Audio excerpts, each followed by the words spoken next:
Have you ever caught yourself feeling angry at someone, only to realize later that what frustrated you most about them was something you secretly do yourself? That moment of uncomfortable recognition when you see your own reflection staring back at you through another person's behavior. Your mind is playing tricks on you right now.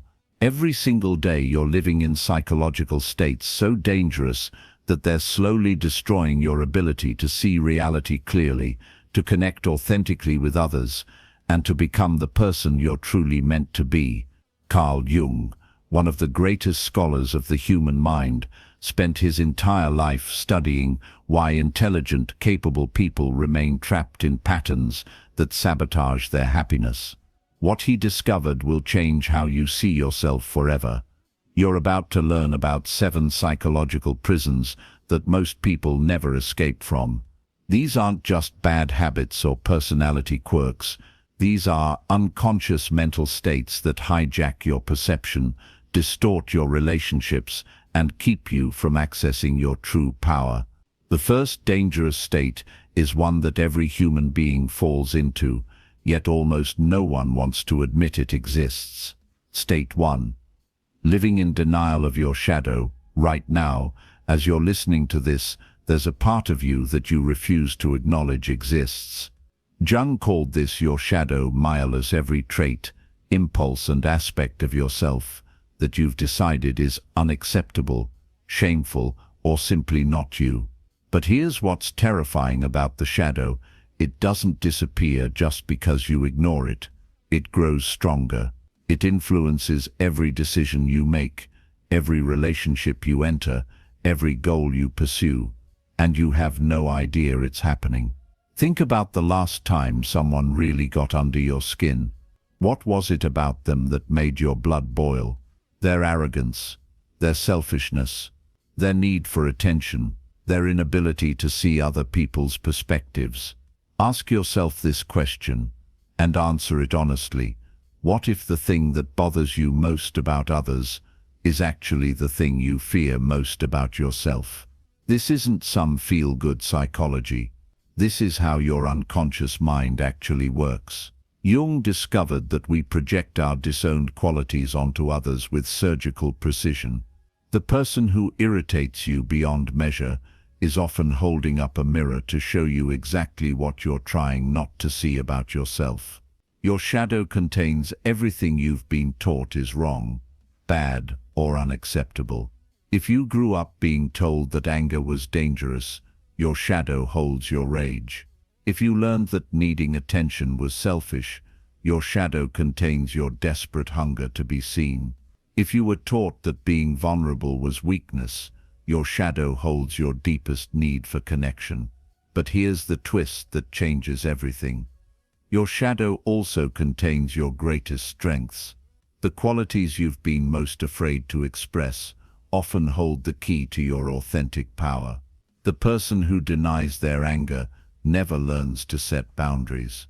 The person who rejects their need for attention never develops the confidence to share their gifts with the world. The person who fears their vulnerability never experiences true intimacy. You're walking around as half a person, using only the qualities you've decided are acceptable, while your shadow grows more and more powerful in the darkness of your unconscious mind. This is why you find yourself repeating the same patterns over and over again. This is why you attract the same types of people into your life. This is why you sabotage yourself just when things start going well. Your shadow is running the show, and you don't even know it. The moment you begin to acknowledge your shadow, something profound happens. You stop being controlled by it. You stop projecting it onto others.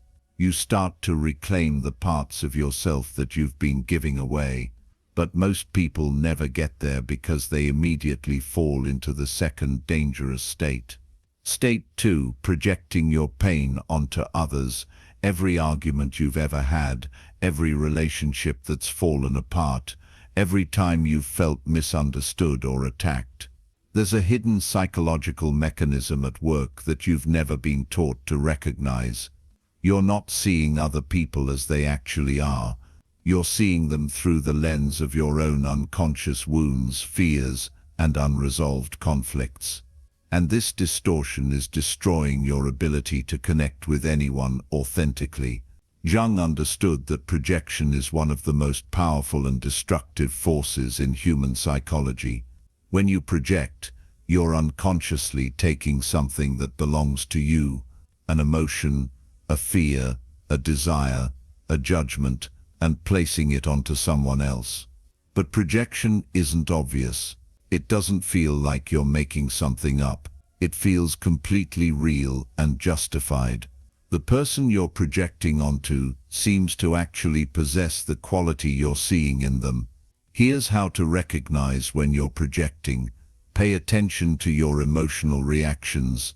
When someone triggers an intense response in you, minus anger, disgust, fear, contempt, that reaction is telling you more about your internal state than it is about them. The colleague, who seems impossibly arrogant, might be reflecting your own hidden superiority complex. The friend who appears needy and clingy might be showing you your own unacknowledged desperation for connection. The partner who seems emotionally unavailable might be mirroring your own fear of intimacy. Your projections are breadcrumbs leading back to yourself. Every strong emotional reaction you have to another person is an invitation to look inward and ask, what is this showing me about my own unconscious patterns? But projection doesn't just distort how you see others, it steals your power. When you project your anger onto someone else, you convince yourself that they're the angry one, and you lose access to your own healthy aggression. When you project your neediness onto others, you see them as clingy while remaining unconscious of your own dependency patterns. When you project your shadow qualities onto people around you, you literally give away parts of yourself. The truth is, you can't see in others what doesn't exist within you. The capacity for every human emotion, every destructive pattern, every beautiful quality exists somewhere in your psyche. The people who trigger you are simply activating aspects of yourself that you haven't integrated yet. This is why your relationships keep following the same scripts. This is why you keep attracting the same types of problems. This is why you feel like you're having the same conversations over and over again with different people. You're not relating to them, Mancha. You're relating to your projections of them. The moment you start taking back your projections, everything changes. You begin to see people as they actually are, instead of as characters in your unconscious drama. You stop giving away your power. You start taking responsibility for your own emotional states instead of blaming others for how you feel. But this process of taking back your projections requires something that most people are terrified to do. You have to be willing to see yourself clearly. You have to be willing to acknowledge that the very qualities you judge most harshly in others exist within you too. This doesn't mean everyone is the same or that all behaviors are acceptable. It means that your capacity to recognize selfishness in others comes from your own selfish impulses. Your ability to spot manipulation comes from your own manipulative tendencies. Your radar for dishonesty works because you know what dishonesty feels like from the inside. The people who push your buttons are your greatest teachers. They're showing you exactly where your unconscious wounds and unintegrated aspects are hiding. Instead of fighting them or trying to change them, you can use them as mirrors to reclaim the parts of yourself you've been projecting away. But here's what makes this process so challenging. It requires you to give up one of your most cherished psychological defenses. It requires you to stop being the victim of other people's behavior and start being the author of your own experience. This brings us to a crucial point in your psychological development. You've now been introduced to the first two dangerous states that keep you trapped in unconscious patterns. You've begun to see how your shadow operates and how projection distorts your perception of reality. But awareness alone isn't enough. These patterns have been running your life for years, possibly decades. They're deeply ingrained in your nervous system, your emotional responses, your automatic behaviors. Breaking free from them requires more than just understanding that. It requires a fundamental shift in how you relate to your own mind. What you're about to discover in the next part of this process will challenge everything you think you know about yourself and your relationships. You're going to learn about psychological states that are even more subtle and more dangerous than the ones we've already explored. These states operate at such a deep level that most people never recognize them, even when they're destroying their lives from the inside out. But once you can see them clearly, once you understand how they work, you'll have the power to free yourself from patterns that have been limiting you for years. The journey you're on right now, this process of making the unconscious conscious, is the most important work you'll ever do. Every insight you gain, every pattern you recognize, every projection you take back is a step towards psychological freedom. Your mind is more powerful than you realize. Your capacity for transformation is greater than you've been taught to believe. And the very patterns that have been trapping you contain the seeds of your liberation. But first, you need to understand exactly how these deeper states operate and why they're so difficult to escape from. What happens when your mind stops fighting itself? Most people spend their entire lives battling thoughts they cannot control, wrestling with emotions that seem to appear from nowhere, desperately trying to maintain an image of who they think they should be. But there comes a moment in every person's awakening when this exhausting battle finally ends, not through victory, but through surrender. Your unconscious mind operates like a vast underground river, flowing beneath the surface of your awareness, carrying currents of memory, instinct and conditioning that have shaped every decision you've ever made. Right now, as you listen to these words, thousands of unconscious processes are running in the background of your mind. Your breathing, your heartbeat, the way you're positioning your body, the subtle emotional responses you're having to what you're hearing, all of this happens without your conscious direction. Think about the last time someone said something that triggered an immediate emotional reaction in you. Maybe it was anger, maybe hurt, maybe fear. In that split second before you even realized what was happening, your unconscious mind had already scanned the situation, compared it to past experiences, activated your nervous system, and prepared your body for action. Your conscious mind was still trying to figure out what was going on while your unconscious had already decided how to respond. This is the power of the unconscious. It processes information at speeds your conscious mind cannot match. It sees patterns you don't notice. It holds memories you've forgotten. It knows things about you that you don't know about yourself. And for most people, this creates a fundamental split. They live as if their conscious thoughts and decisions are all that matter, completely unaware that their unconscious programming is running the show. The average person makes approximately 35,000 decisions every single day. What to wear, what to eat, how to respond to that text message, which route to take to work, whether to speak up in that meeting or stay quiet. They believe they're making these choices consciously, rationally, based on careful consideration. But neuroscience tells us a different story. Studies show that most of our decisions are made unconsciously, sometimes several seconds before we're even aware we've decided anything. Your brain is constantly running cost-benefit analyses below the threshold of awareness. It's weighing options, predicting outcomes, and selecting responses based on patterns it has learned throughout your lifetime. The conscious mind then creates a story, about why you made that choice, convinced it was in control the entire time. This is why people can be so certain about their motivations while being completely wrong about them.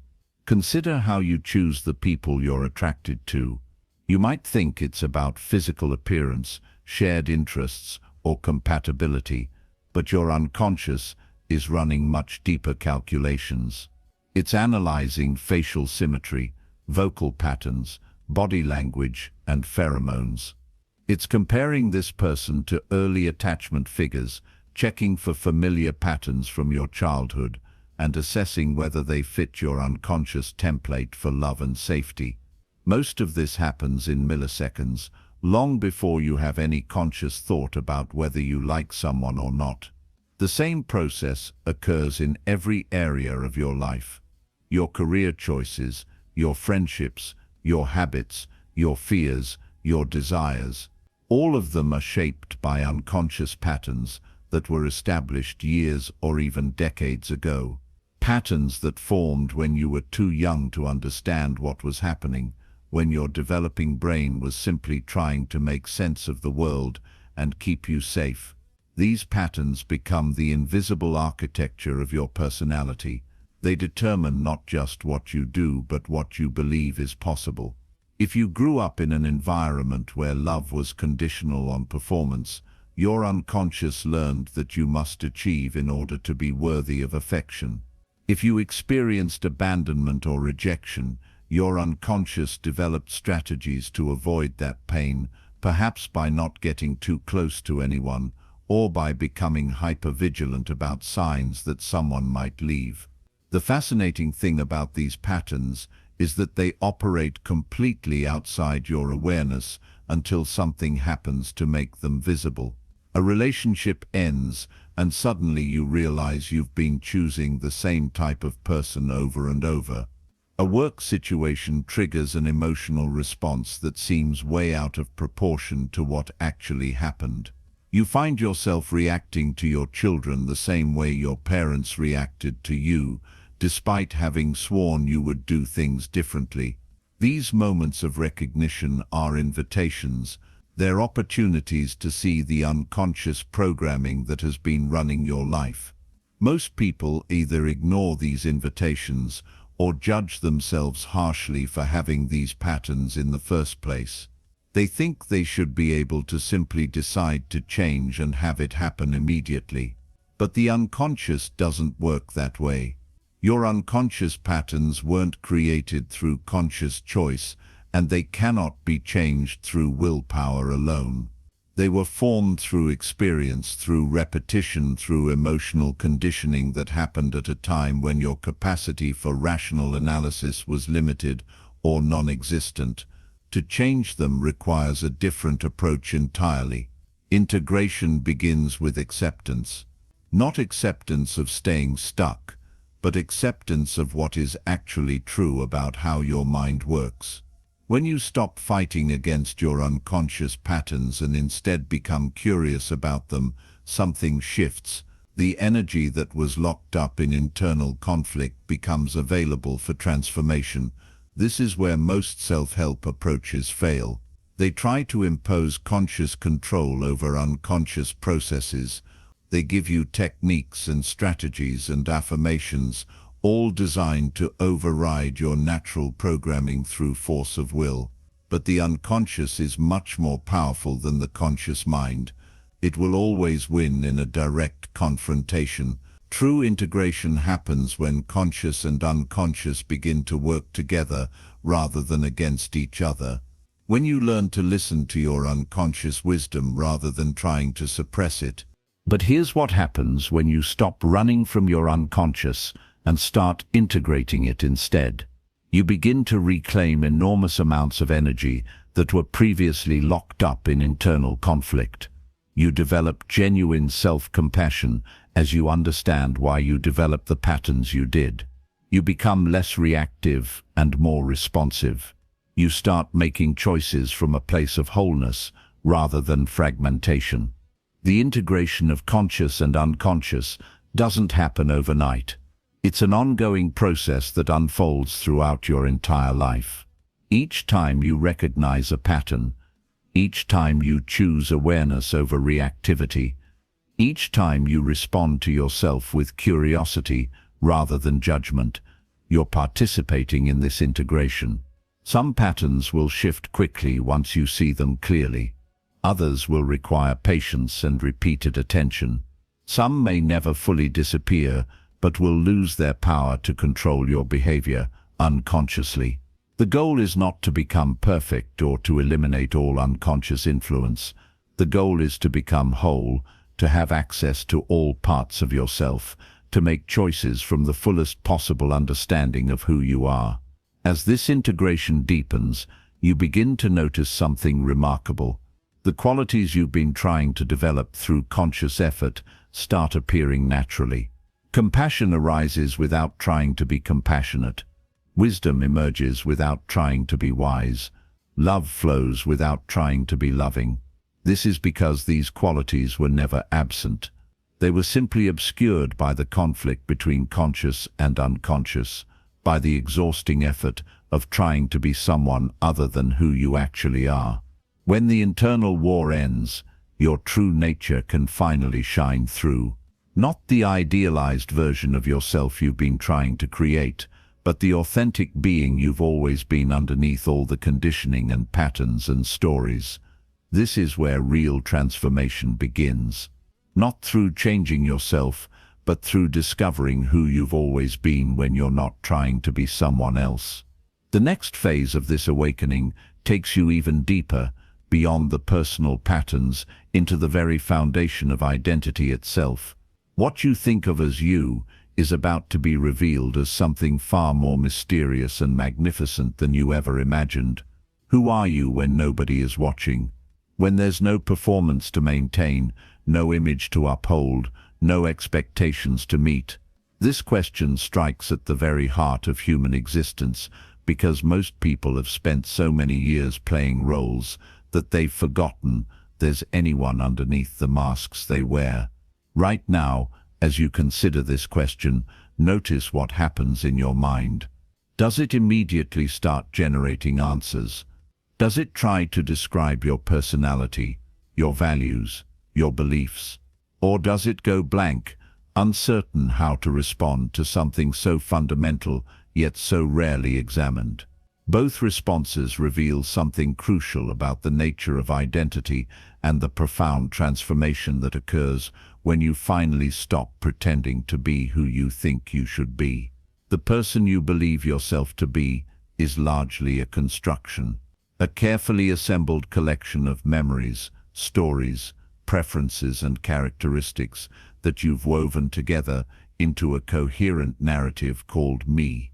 This narrative feels absolutely real and solid from the inside, but it's actually far more fluid and malleable than you might think.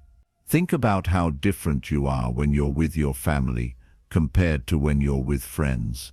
How you show up at work versus how you are at home. The way you behave when you're confident versus when you're insecure. Which one is the real you? The answer is both all of them and none of them. Each version contains elements of your authentic nature, but none captures the totality of who you are. Your identity was constructed over years of unconscious adaptation. As a child, you learned that certain behaviors brought approval, while others brought rejection. You discovered that expressing some parts of yourself was safe, while other parts needed to be hidden. Gradually, without realizing it, you began to identify with the approved parts and disown the rejected ones. This process of identity formation is both necessary and limiting. It's necessary because it allows you to function in the world, to predict how others will respond to you, to maintain some sense of continuity over time. But it's limiting because it requires you to ignore or suppress vast aspects of your being that don't fit the image you've created. The parts of yourself you've disowned don't disappear. They remain active in your unconscious, influencing your behavior in ways you don't recognize. They show up as projections onto other people, attractions you can't explain, reactions that seem to come from nowhere. They create internal tension because energy is required to keep them suppressed. Most people spend their entire lives maintaining this internal split, convinced that they are only the parts they've accepted about themselves. They live in a constant state of subtle stress, always monitoring their behavior to ensure it matches their self-image, always trying to be consistent with who they think they are. But what happens when this whole structure begins to collapse? When the stories you've told yourself about who you are stop making sense? When the roles you've played no longer feel authentic? When the person you thought you were turns out to be just another mask you've been wearing? This collapse can happen gradually or suddenly. Sometimes it's triggered by a major life event, like a relationship ending, a career crisis, or a health scare. Sometimes it emerges slowly through years of inner work, therapy, or spiritual practice. Sometimes it hits like lightning during a moment of unexpected clarity. However it happens, the experience is both terrifying and liberating. Terrifying because everything you thought you knew about yourself suddenly becomes uncertain. The familiar landmarks of your personality seem to disappear. The comfortable stories you've told about your life no longer feel true. You might find yourself questioning not just what you want, but who you are at the most fundamental level. Liberating because enormous amounts of energy that were locked up in maintaining your self-image suddenly become available. The exhausting effort of being consistent with your personality relaxes. The constant internal dialogue about whether you're being true to yourself quiets down. Space opens up for possibilities you never considered when you were confined to your familiar identity. This is where real transformation becomes possible. Not the kind of transformation that tries to improve your existing self, but the kind that questions whether that self was ever as real as you thought it was. Not the kind that adds new qualities to your personality, but the kind that recognizes the awareness in which all personalities appear and disappear. The freedom that emerges from this recognition is unlike anything most people have ever experienced. It's not the freedom to do whatever you want, which is actually just another form of bondage to desire. It's the freedom from having to be anyone in particular, the freedom from the constant effort of maintaining an identity, the freedom to respond to life spontaneously rather than predictably. This doesn't mean you become a blank slate or lose all your preferences and characteristics. It means you hold them lightly. You recognize them as temporary expressions rather than permanent fixtures. You can play roles when appropriate without becoming trapped by them. You can have strong opinions without being identified with them. You can experience emotions without being defined by them. When someone asks who you are, you might still give conventional answers about your job, your relationships, your interests, but internally, you know these are just convenient labels, not ultimate truths. You know that beneath all these shifting identities is something much more fundamental and unchanging. This recognition transforms how you relate to everything in your life. Your problems become less personal because you're not so invested in maintaining a particular image of yourself. Your successes become less intoxicating because you're not using them to validate your identity. Your relationships become more authentic because you're not constantly managing how others perceive you. The fear of being judged diminishes dramatically when you're not entirely certain who's being judged. The need for approval loses its urgency when you're not desperately trying to confirm that your self-image is acceptable. The compulsion to defend your positions weakens when you're not identified with being right. This shift from identification to awareness is perhaps the most profound transformation a human being can undergo. It's the difference between being a character in your life story and being the author of that story. It's the difference between being trapped by your conditioning and being free to choose your responses. It's the difference between living as a separate, isolated individual and recognizing your essential connection to everything. Yet this transformation doesn't happen once and then remain fixed forever. It's an ongoing process of letting go, of releasing your grip on who you think you are, of allowing life to flow through you without needing to control or direct it according to your preferences. Some days you'll feel completely free, unattached to any identity, responding to life with perfect spontaneity. Other days you'll find yourself caught up in familiar patterns, defending positions you thought you'd transcended, struggling with the same issues that have always challenged you. This is natural and normal. Freedom isn't a permanent state you achieve, it's a recognition you return to again and again. The more you practice returning to this recognition, the more it becomes your default way of being. The identities you wear become increasingly transparent. The roles you play become more conscious and deliberate. The stories you tell about yourself become lighter and more playful. You begin to live from a place of genuine authenticity rather than manufactured consistency. Your actions arise from present moment awareness rather than past conditioning.